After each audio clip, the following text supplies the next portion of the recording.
Hi అండి, అందరికీ నమస్కారం అండి. ఈరోజు వీడియోలో చాలా ముఖ్యమైన విషయం గురించి అయితే మాట్లాడుకోబోతున్నామండి.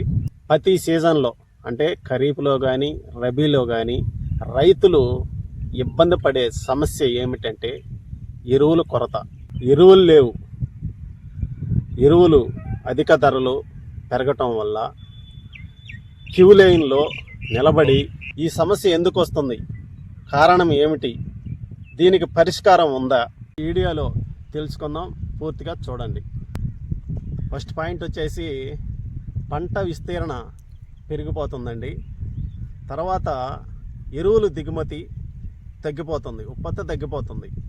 యూరియా, తర్వాత డిఏపి, పొటాషు వీటి డిమాండ్ ఎక్కువగా ఉండటం వల్ల ఎరువుల కొరతలు అయితే వస్తున్నాయండి.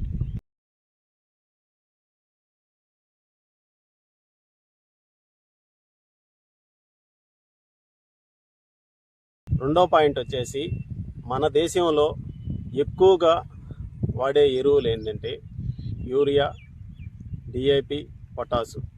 ఈ మూడు విదేశాల నుంచి ఎక్కువగా మనమైతే దిగుమతి అయితే చేసుకుంటున్నామండి.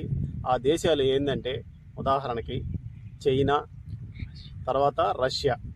ఉదాహరణకైతే కొన్ని దేశాలు అయితే నేను చెప్పానండి. మనకైతే చాలా దేశాల నుంచి అయితే దిగుమతి అయితే వస్తున్నాయండి ఎరువులు. దీనివల్ల అంతర్జాతీయ మార్కెట్లో ధరలు పెరిగిన లేదా యుద్ధాలు, రవాణా సమస్యలు వల్ల మన రైతులపై ఈ ప్రభావం అయితే పడుతుందండి.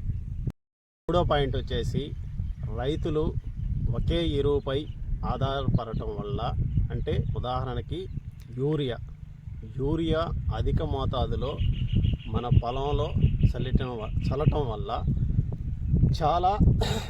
చాలా వరకు భూమి అయితే సారవంతం. ఈ ఎరువులు కొరత తగ్గాలంటే మన భూమిని సారవంతంగా ఉండాల అనుకుంటే పచ్చిరొట్టు ఎరువులు అంటే జీలగలు, జనుము, తర్వాత పశువుల ఎరువు ఈ మూడు మన పొలంలో చల్లినందువల్ల భూమి సారవంతంగా ఉంటుంది.